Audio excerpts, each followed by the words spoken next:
সুপ্রিয় শিক্ষার্থীবৃন্দ, সবাইকে স্বাগতম জানাচ্ছি আমাদের তরঙ্গ শব্দের ক্লাসে। তো সবাই আশা করি খুব ভালো আছো। তো আমি প্রশ্নগুলোর উত্তর আমি আজকে করে দিব, সেই প্রশ্নগুলো আমি আমার এই ভিডিওর সাথে অ্যাটাচ করে দিব। সেই প্রশ্নগুলো তোমরা ওখানে পেয়ে যাবে। তাও আমি একবার রিডিং পড়ছি যাতে তোমাদের সুবিধা হয়। এবং সূত্রগুলো করার মাঝখানে যে ম্যাথমেটিক্যাল প্রবলেমগুলো সলভ করার মাঝখানে যে সূত্রগুলোর প্রয়োজন হবে সেই সূত্রগুলো অবশ্যই আমি তখন সেখানে ইনস্ট্যান্ট বুঝিয়ে দিব। তো সুতরাং সবাই একটু ফলো করো। যেমন একটা ম্যাথমেটিক্যাল প্রবলেম আছে যে একটি টিউনিং ফর্ক থেকে, টিউনিং ফর্ক মানে হচ্ছে সুশলাকা, তো সুশলাকা থেকে 320 হার্জ কম্পাঙ্ক বিশিষ্ট একটি শব্দ বায়ু এবং পানিতে অগ্রসর হচ্ছে। শব্দের তরঙ্গদৈর্ঘ্যের পার্থক্য হচ্ছে 390 সেন্টিমিটার। 34 ডিগ্রি সেলসিয়াস তাপমাত্রায় বায়ুতে শব্দটি 100টি পূর্ণস্পন্দন তৈরি করে। বায়ু মাধ্যমে শব্দটির অতিক্রান্ত দূরত্ব বের করতে বলেছে। আর পানিতে শব্দটির তরঙ্গ বেগ বায়ু মাধ্যমের তরঙ্গ বেগের কত গুণ সেটাও বের করতে বলেছে। এখন আমরা এই জায়গাটা একটু স্পন্দন, কম্পাঙ্ক এসব টপিকগুলো নিয়ে একটু আলোচনা করি। তো আমরা জানি কোনো একটা তরঙ্গ যখন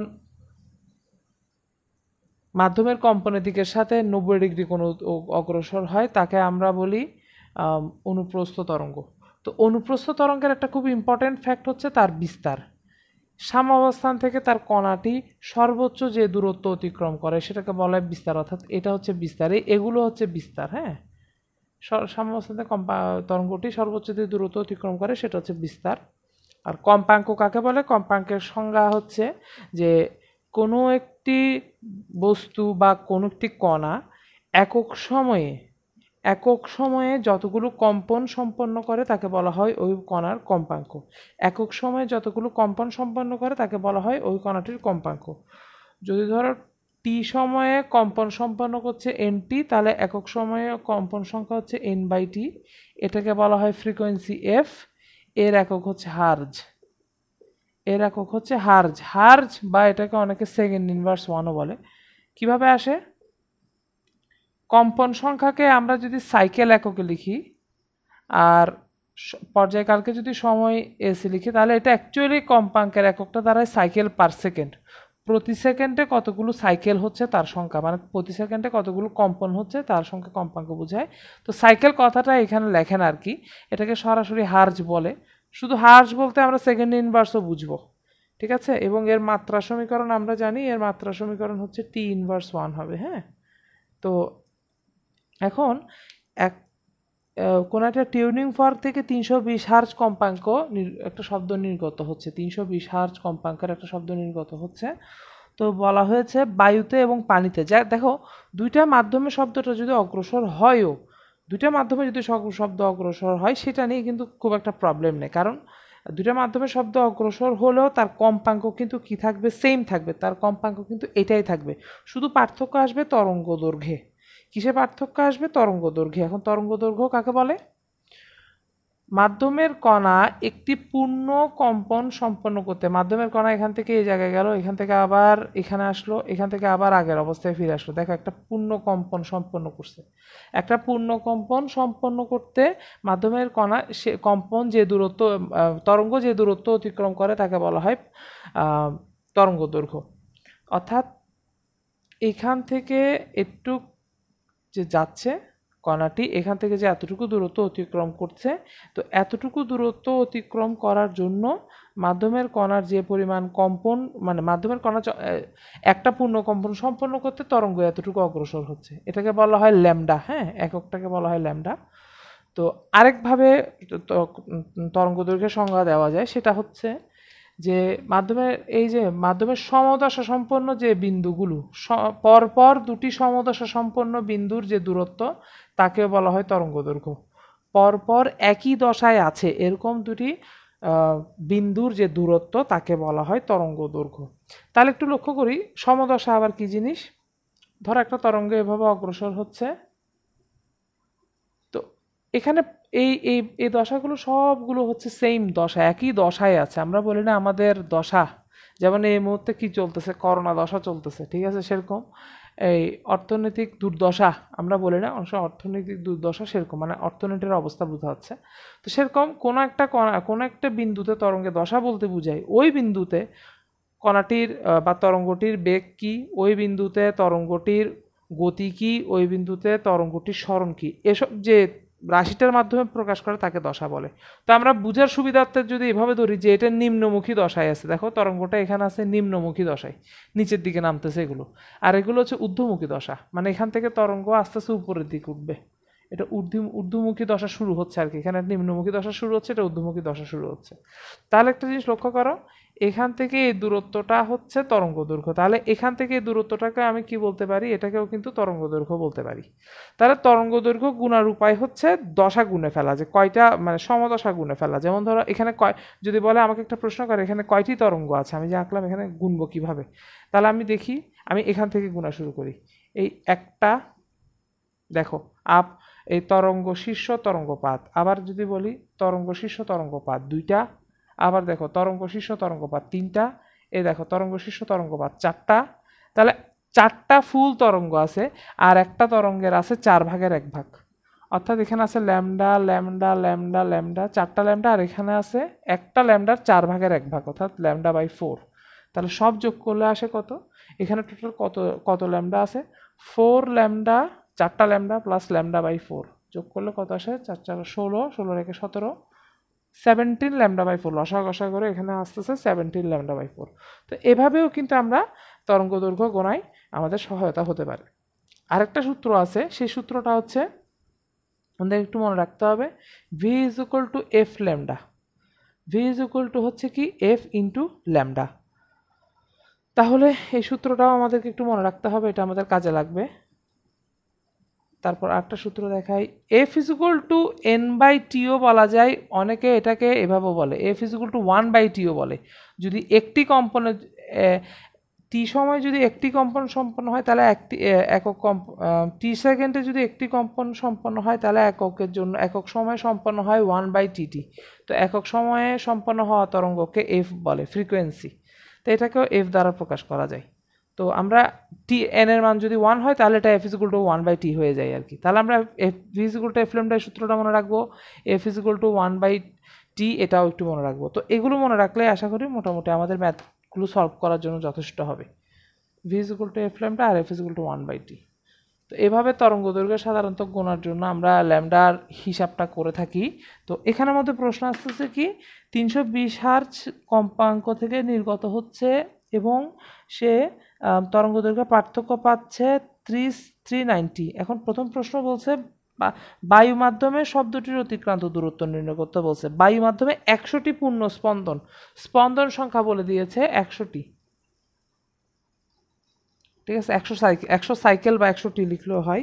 এখন আমাকে বলেছে বায়ুতে, এখন বায়ুতে অতিক্রান্ত দূরত্ব বের করতে বলেছে। তাহলে আমাদের জানা আছে ভি ইজ ইকুয়াল টু হচ্ছে এফ ল্যামডা।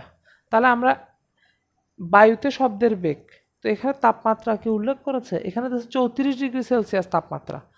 তাহলে যেহেতু এখানে 34 ডিগ্রি সেলসিয়াস তাপমাত্রা উল্লেখ করেছে, আমাদের কিন্তু একটা প্রক্রিয়া জানতে হবে যে 34 ডিগ্রি সেলসিয়াস তাপমাত্রায় বায়ুতে শব্দের বেগ কত হয়। তো সেটা বের করার জন্য আমরা একটা প্রসেসে যাই, একটু শিখাই। মনে রাখতে হবে কোনো তাপমাত্রায় বায়ুতে শব্দের বেগ যদি ভি হয় তাহলে সেই বায়ুতে শব্দের বেগ ওই তাপমাত্রার বর্গমূলের সমানুপাতিক। V is proportional to √t, অর্থাৎ তাপমাত্রার √r হচ্ছে আমাদের এই বায়ুতে শব্দের বেগটা হচ্ছে তাপমাত্রার √r সমানুপাতিক। অর্থাৎ যেমন এখান থেকে তাহলে এই জিনিসটা লেখা যায়, ভি ইজ ইকুয়াল টু আমি বলতে পারি k√t, এটা বলতে পারি। তাহলে v1 সমান কি হবে, k ইন্টু √t1। বায়ুতে শব্দের বেগ হচ্ছে তাপমাত্রার বর্গমূলের সমানুপাতিক, তাহলে v2 সমান কি হবে, k ইন্টু √t2। এটা হচ্ছে v1 সমান হচ্ছে k ইন্টু √t1, এটা v2 হচ্ছে k ইন্টু √t2। তাহলে দুটোকে যদি ভাগ দিই সমীকরণটা কি দশা দাঁড়ায়, এই একটা অবস্থা চলে আসে, v1/v2 সমান হচ্ছে √t1/t2। এখন একটা তাপমাত্রাকে ধরে নিলাম আমি 0 ডিগ্রি সেলসিয়াস, আরেকটা আমি বের করতে সেটা হচ্ছে 34 ডিগ্রি সেলসিয়াস। তাহলে সে সময়ের পরম তাপমাত্রার মানটা লাগবে। 0°C মানে কত কেলভিন? আমাদের জানা আছে 0°C মানে হচ্ছে 273 কেলভিন। তো 0°C মানে হচ্ছে 273 কেলভিন হয়, তাহলে T2 কত হবে? 273 যোগ 34। কেন? 34°C কিসে নিয়ে যেতে হবে?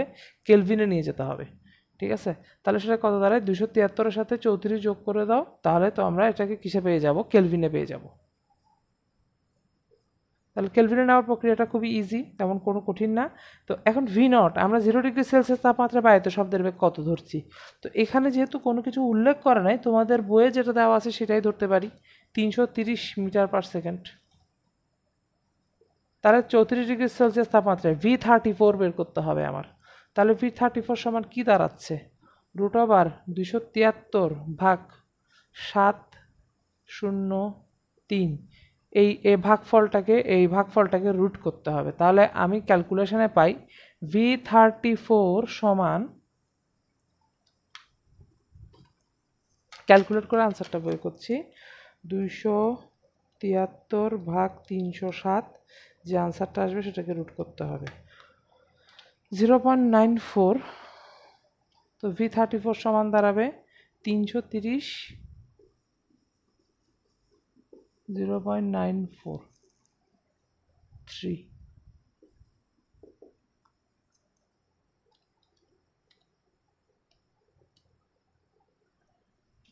349.94। এটাকে চাইলে আমরা ধরতে পারি, রাউন্ড আপ করে 350ও ধরতে পারি, সমস্যা নেই। 350 মিটার পার সেকেন্ড। হ্যাঁ, তাহলে 34°C তাপমাত্রায় বায়ুতে শব্দের বেগ আমরা পেয়ে গিয়েছি। এটা হচ্ছে বর্গমূলের যে সমীকরণটা সেটার ব্যবহার করে। তাহলে এই V34 এর মান যেটা বের হলো সেটা আমরা এখানে বসাই দিই। আমাদের তো তরঙ্গ দৈর্ঘ্যটা বের করা দরকার। কেন তরঙ্গ দৈর্ঘ্য বের করা, সেটাও একটা ব্যাখ্যা দিই। ধরো 100টি কম্পনে তার অতিক্রান্ত দূরত্ব S বের করতে হবে। তো আরেকটা সূত্র হচ্ছে S = n ল্যামডা, মানে এক কম্পনে যদি ল্যামডা দূরত্ব যায় তাহলে 100 কম্পনে কতটুকু যায় সেটা আমরা বের করব। তাহলে আমাদের ল্যামডাটা বের করাটা জরুরি। এক কম্পনে কতটুকু যায় সেটা হচ্ছে ল্যামডা। তাহলে ল্যামডা হচ্ছে V/F। V এর মান কত? 350। আমাদের F এর মান কত? 320। 350কে 320 দিয়ে ভাগ দিই, আনসার দাঁড়াচ্ছে 1.0937 বা 1.094ও বলতে পারি। 1.094 মিটার আসবে।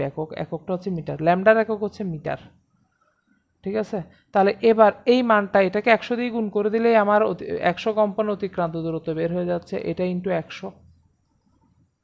আশা করি খুব একটা কঠিন ম্যাথ না, এটা বুঝতে পারছি। 109.37 এ ধরনের কোনো একটা আনসার আসবে, 375 বা 34 কিছু যেটা আসে আর কি।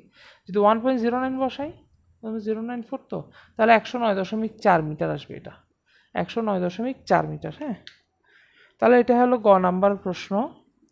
তো যাদের বুঝতে একটু সমস্যা হচ্ছে তারা আবার ভিডিওটাকে আরেকবার একটু টেনে দেখলে পুরো প্রক্রিয়াটা, তাহলে খুব ইজিলি হয়ে যাবে। আমরা এখানে √/এর মাধ্যমে 34°C তাপমাত্রায় বায়ুতে শব্দের বেগটা বের করেছি, সেটা এখানে বসিয়ে দিয়ে ল্যামডার মানটা বের করেছি, তরঙ্গ দৈর্ঘ্য। সে তরঙ্গ দৈর্ঘ্যটা বসিয়ে দিয়ে 100 কম্পনের অতিক্রান্ত দূরত্বটা বের করে নিয়েছি, খুব ইজি।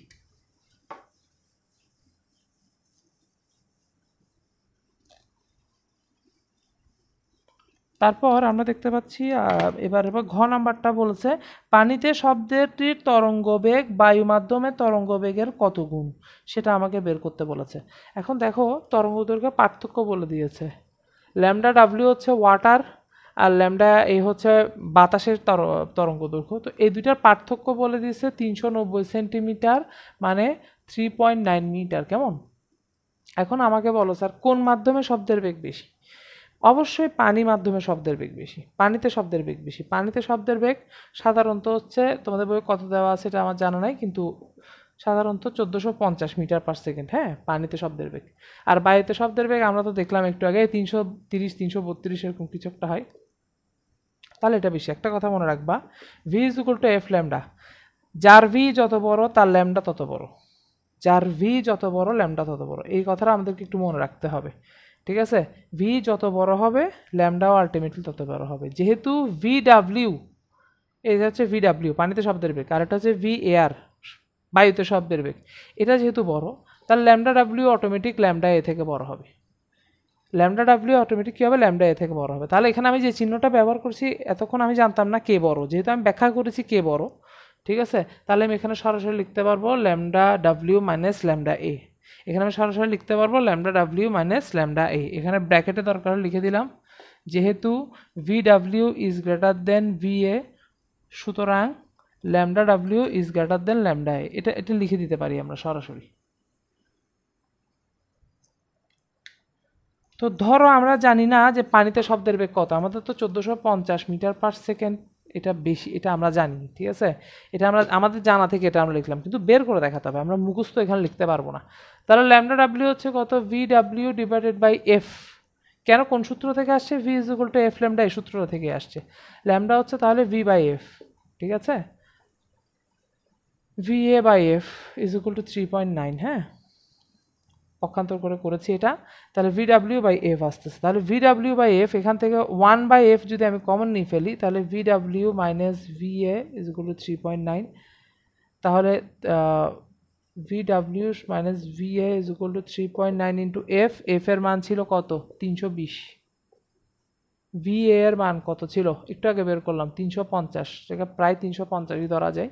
তাহলে এটাকে ভি ডাব্লিউ সমান হবে এই 3.9 ইন্টু 320 যোগ 350, কত আসে, 3.9 ইন্টু 320 যোগ 350 করলে 1598, এরকম কোন একটা আনসার আসতেছে, 1598 মিটার পার সেকেন্ড। হয়তো তাপমাত্রা বেশি ছিল সেটার জন্য 1598 আসছে।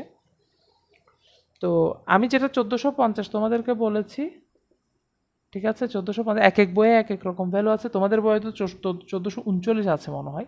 তো ওটা হচ্ছে ধরো 0°C বা তার কাছাকাছি কোনো একটা তাপমাত্রায় শব্দের বেগ। যেহেতু তাপমাত্রা বৃদ্ধি পেয়েছে, ওই তোমাদেরকে যে সূত্রটা শিখালাম, v1/v2 is equal two √T1/T2, এটা বায়ু, পানি যে কোনো মাধ্যমের জন্য বের করা যায়। তবে একটা শর্ত মানতে হবে, সে শর্তটা কি, তুমি উপরের তাপমাত্রা, উপরের বেগ যদি বায়ুর বেগ বসাও নিচের অঙ্ক, তাহলে তোমার আনসারটা বের হবে বায়ুর বেগ। তুমি উপরেরটা যদি পানিতে শব্দের বেগ বসাও, তাপমাত্রা যদি পানির তাপমাত্রাগুলো বসাও, তাহলে আনসারও বের হবে পানির বেগ। অর্থাৎ এখানে বায়ুর বেগ বসাই পানির বেগ বের করা সম্ভব না, যেটার বেগ বসাবা সেটার বেগই আনসার হিসেবে আসবে, ঠিক আছে। তো কেউ যদি আশা করে যে না আমি বায়ুর বেগের ইনপুট দিব পানির বেগের বেগটা পাবো, তাহলে হবে না। এখানে 1439 বসাও, এখানে তাপমাত্রা 0°C বসাও, এখানে 34°C জন্য কত হয় দেখো, 200, এটাকে কেলভিনে নিয়ে গিয়ে বসাও, তাহলে হয়তো মনে হয় এটার কাছাকাছি কোনো একটা মান চলে আসবে। তো এগুলো হচ্ছে অ্যাজাম্পশন করা মান, এগুলো নিয়ে এত চিন্তা করতে হবে না। তো ধরো এই ধরনের একটা মান আসছে, এবার আমাকে দেখাতে বলছে যে দেখাও যে শব্দের বেগ কত গুণ, এটা বের করে দেখাতে বলছে যে কোথায়, তরঙ্গ বেগের কত গুণ, পানিতে শব্দ তরঙ্গটির বেগ অর্থাৎ ভি ডাব্লিউ ভি এয়ার থেকে কত গুণ বেশি, এটাকে আমাকে ভাগ করে দেখাতে বলছে। কত গুণ বেশি বের করতে তো অবশ্যই ভাগ দেখাতে হবে। 1598কে আমি 350 দিয়ে ভাগ দিলাম, আনসার চলে আসলো 4.5657, তার মানে 4.57 গুণ বলা যায়, প্রায় বলা যায় এটাকে কত, 4.57 গুণ। তো এটাই হলো আমার সেই গাণিতিক প্রশ্নটার উত্তর, ঠিক আছে। এরপর আমরা আর একটা ম্যাথমেটিক্যাল প্রবলেমে যাচ্ছি।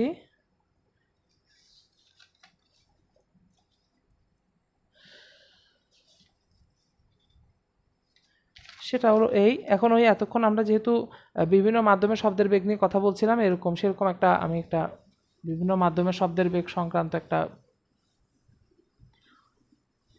ম্যাথ করাই।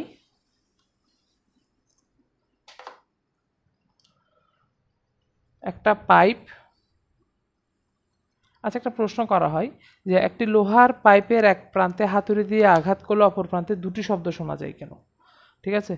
তো অনেকে এটার উত্তরকে মনে করে প্রতিধ্বনির জন্য দুইটা শব্দ শোনা যায়, কিন্তু আসলে আনসারটা ভুল। এটা ব্যাপারটা হচ্ছে, আমি যখন একটা পাইপের এক প্রান্তে হাতুড়ি দিয়ে আঘাত করব, অপর প্রান্তে দুইটা শব্দ শোনা যাওয়ার মুখ্য কারণ হচ্ছে একটা শব্দ লোহার মাধ্যমের মধ্যে দিয়ে যাচ্ছে, একটা শব্দ বায়ু মাধ্যমের মধ্যে দিয়ে যাচ্ছে। যেহেতু বায়ু মাধ্যমে একটু আস্তে আস্তে যাচ্ছে, লোহাতে শব্দের বেগ হচ্ছে 5130 মিটার পার সেকেন্ড, আর বায়ুতে হচ্ছে 330 মিটার পার সেকেন্ড 0°C তাপমাত্রায়। তো স্বাভাবিক ব্যাপার, এটা অনেক বড়, যেহেতু এটা অনেক বড়, লোহাতে শব্দটা খুবই দ্রুত অপর প্রান্তে পৌঁছে যাবে, কিন্তু বায়ু মাধ্যমে শব্দটা ওই প্রান্তে পৌঁছাতে একটু সময় লাগবে।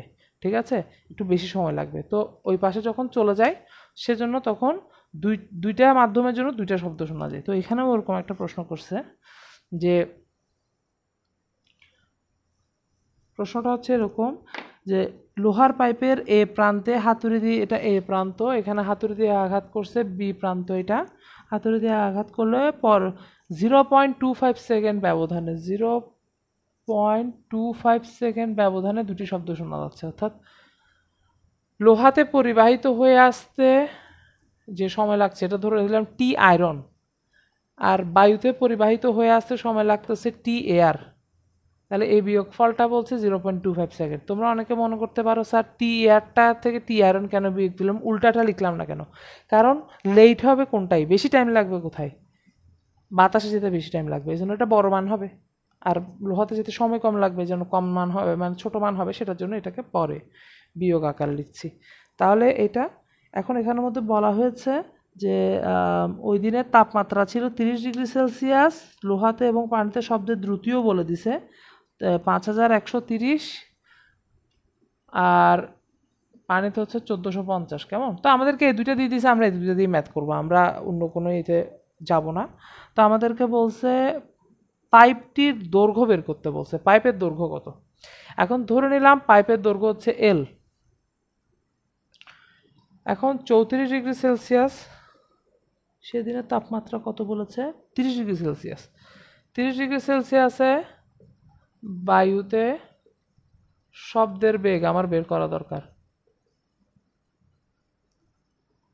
একটা হচ্ছে v0 divided by v30 is equal to √T0 divided by T30 বা T1 T2 লেখা যায়। এই সূত্র আমাদের জানা আছে, আমরা গত একটু আগে একটা ম্যাথে আমরা তো ওভাবে করেছি। তো আমি এখন খুব সংক্ষেপে আনসারটা বের করছি। তাহলে v30 সমান হবে √ উল্টে যাবে, যেহেতু আমি v30 বের করছি, T0 নিচে চলে যাবে ইন্টু v0। হ্যাঁ, শর্টকাট, ঠিক আছে, শর্টকাট এটা করে এখানের মধ্যে 303 কেলভিন বসাও, এখানে 273 বসাও, রুট করো সেটাকে কত দিয়ে গুণ দাও, v0 মানে 330 দিয়ে গুণ দাও, আনসারটা মিটার পার সেকেন্ডে ইজিলি চলে আসবে। ক্যালকুলেট করলে আনসারটা দাঁড়াচ্ছে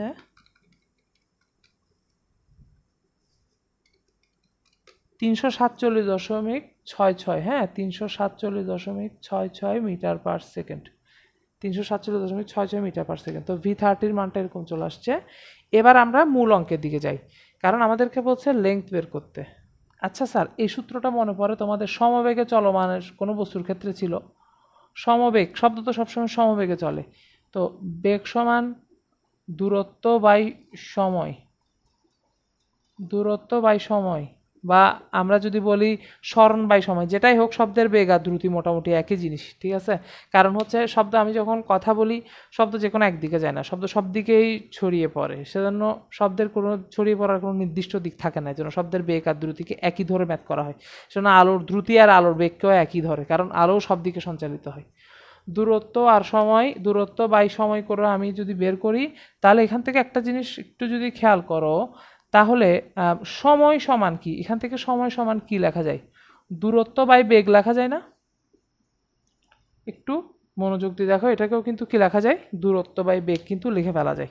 তো এটাকে যদি দূরত্ব বাই বেগ লেখা যায়, আশা করি এটা সবাই স্ক্রিনশট তুলে নিয়েছো বা খাতায় তুলে নিয়েছো। দূরত্ব বাই বেগ, তাহলে স্যার দেখো তো এই সময়, এটাকে আমি ওখানে মিলে মিলে লিখতেছি। দূরত্ব দুজনের জন্যই এল, এটার জন্য এল, এটার জন্য এল, তাহলে L by V A minus এটা হবে L by V iron is equal to 0.25, is equal to 0.25। তো এখান থেকে আমরা একটা কাজ করি, এলটা কমন নিয়ে ফেলি, 1 by V A minus 1 by V I is equal to 0.25। আমরা এখন যেহেতু এল বের করতে চাচ্ছি, এল সমান 0.25 ভাগ, এই দেখো 1 বাই ভি এর মান হচ্ছে 347.66 মাইনাস 1 বাই 5130। তো যারা ক্যালকুলেশন একটু ভুল করো, সাধারণত যারা ক্যালকুলেশন একটু ভুল করার প্রবণতা আছে, তাদের জন্য আমার পরামর্শ হবে আগে এই মানটা আলাদাভাবে বের করো, তারপর এই মানটা বের করো, তারপর বিয়োগের মধ্যে বসাও, ঠিক আছে। তারপর উপরে 2.5 যেটা আছে সেটা দিয়ে ভাগ করবা।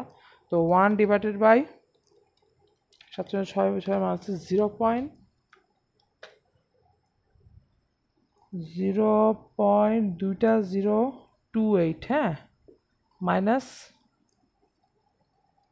5130, এটা আরও কম, 0.000 তিনটা 01 আসতেছে, 19, ঠিক আছে, 19। তো এভাবে রাখি এটাকে 0.0028 মাইনাস 0.00019 বিয়োগ দিলে ওই 0.261 এরকম কিছু একটা আসে, ওটাকে তুমি 0.25কে ওইটা দিয়ে ভাগ করে দিলে আনসারটা চলে আসবে। 0.25 ডিভাইডেড বাই আনসার, মানে এ বিয়োগ ফলটার আনসার যদি দিই তাহলে আনসার আছে 95.78 মিটার, 95.78, এটা যেহেতু দৈর্ঘ্য আনসারটা মিটারে আসবে, হ্যাঁ। তো এটা আনসার আসতেছে 95.78 মিটার।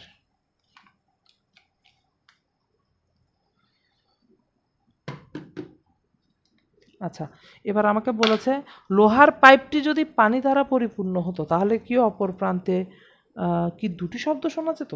লোহার পাইপ, এবার কাহিনী চেঞ্জ হয়ে গেছে।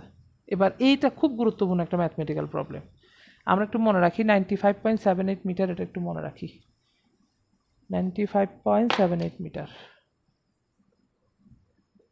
আচ্ছা, এবার দেখো দুটি শব্দ শোনা যাওয়ার প্রশ্ন কেন আসতেছে। লোহাতে শব্দ যতক্ষণে এসে পৌঁছাবে সেটা হচ্ছে টি আয়রন, আর ওয়াটারে যেটা এসে পৌঁছাবে সেটা হচ্ছে TW। এখন TW একটু বেশি সময় লাগবে, কারণ পানিতে শব্দের বেগ যেহেতু কম লোহার তুলনায়, সেহেতু সময় একটু বেশি লাগবে। আর লোহাতে যেহেতু শব্দের বেগ বেশি সেহেতু সময় একটু তাড়াতাড়ি হবে, মানে এটাই সময় বেশি লাগবে, এটা বড় হবে টি আয়রন থেকে, মোট কথা। তাহলে TW আর টি আয়রনের বিয়োগফলটা যদি কোনো কারণে 0.1 সেকেন্ড থেকে ছোট আসে তাহলে শব্দ শোনা যাবে একটা, কিন্তু এই বিয়োগফলটা যদি 0.1 সেকেন্ড থেকে বড় আসে তাহলে শব্দ শোনা যাবে দুটা। শব্দ শোনা যাবে কয়টা? দুইটা। এই ব্যাপারটা কেন? ব্যাপারটা হচ্ছে মানুষের শ্রাব্যতার একটা স্থায়িত্বকাল আছে, শ্রবণের একটা স্থায়িত্বকাল আছে। আমরা যেটা শুনি বা যেটা দেখি সেটা 0.1 সেকেন্ড পর্যন্ত আমাদের মাথায় সে রেস্টটা রয়ে যায়। তো আমরা যখন শব্দ করি, প্রতিধ্বনি হয়, ঠিক আছে, প্রতিধ্বনি হোক বা এই ধরনের কোনো একটা ঘটনা ঘটুক, লোহাতে শব্দটা আসার 0.1 সেকেন্ডের মধ্যে যদি পানিতেও শব্দটা চলে আসে, অর্থাৎ বিয়োগফলটা যদি 0.1 সেকেন্ড থেকে ছোট হয়, আমরা তো লোহাতে শব্দটা শোনার পরে এটা আমার মাথার মধ্যে রিঙ্গিং, এটা এখনো রেশ হয়ে গেছে, তার মধ্যে পানির মধ্যে শব্দে যেটা আসে সেটা পানির মধ্যে পরিবাহিত এর মধ্যেই চলে আসছে। তাহলে আমরা দুইটা শুনে দুইটা শব্দকে আমরা আলাদা করতে পারবো না, কারণ আমার মাথায় আগের শব্দটার এখনো রেশ রয়ে গেছে, ঠিক আছে। সেজন্যই আসলে আমরা যখন শব্দ করি প্রতিধ্বনি শোনার জন্য একটা ন্যূনতম দূরত্ব লাগে, ঠিক আছে। তো 0°C তাপমাত্রায় সেই ন্যূনতম দূরত্বটা হচ্ছে তোমার 16.5 মিটার। তো প্রতিধ্বনি শোনার জন্য অ্যাটলিস্ট 16.5 মিটার দূরত্ব লাগবে যদি তাপমাত্রা 0°C হয়, ঠিক আছে। তো তাহলে অ্যাটলিস্ট তোমার সাথে প্রতিফলকের দূরত্ব অ্যাটলিস্ট 16.5 মিটার হতে হবে, না হলে প্রতিধ্বনি শোনা যাবে না। তাহলে দেখি আমরা এত কথা না বলে বিয়োগটাই করে দেখি যে আসে কিনা। তাহলে TW minus TI is equal two কত আমাদের বের করতে হবে এখানে, ঠিক আছে। এখানে কত ধরে নিলাম, সে মানটা হচ্ছে T is equal two TW minus TI। তাহলে T is equal two TW এর মান কত? TW এর মান হচ্ছে, মনে রাখতে হবে, L ডিভাইডেড বাই VW। একইভাবে TI এর মান হচ্ছে L ডিভাইডেড বাই VI।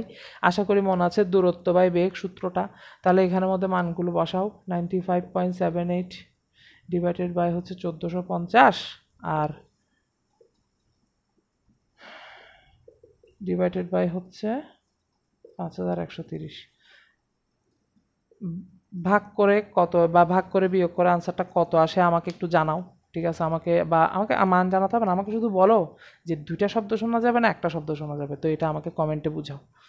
তাহলে এই থাকছে আজকে একটু পর্যন্ত, ঠিক আছে। তো সবাই ভালো থাকো, সুস্থ থাকো, থ্যাংক ইউ অল। আমাকে একটু কমেন্টে জানাও এটা কি তুমি দুইটা শব্দ শুনতে পাচ্ছ, প্রতিধ্বনি মানে কি দুইটা শব্দ শোনা যায়, প্রতিধ্বনি না, এখানে প্রতিধ্বনির কথাটা মুখ ফসকে চলে এসছে, এটা প্রতিধ্বনি না, এখানে কি দুটো শব্দ শোনা যাবে না একটা শব্দ শোনা যাবে, সেটা শুধু কমেন্টে জানালে হবে। এই বিয়োগফলের মান 0.1 থেকে বড় না 0.1 থেকে ছোট? যদি 0.1 থেকে বড় হয় তাহলে দুটো শব্দ শোনা যাবে, আর 0.1 থেকে যদি ছোট হয় তাহলে শোনা যাবে শব্দ একটা। তো আমাকে আমার কমেন্টে জানাও, থ্যাংক ইউ অল।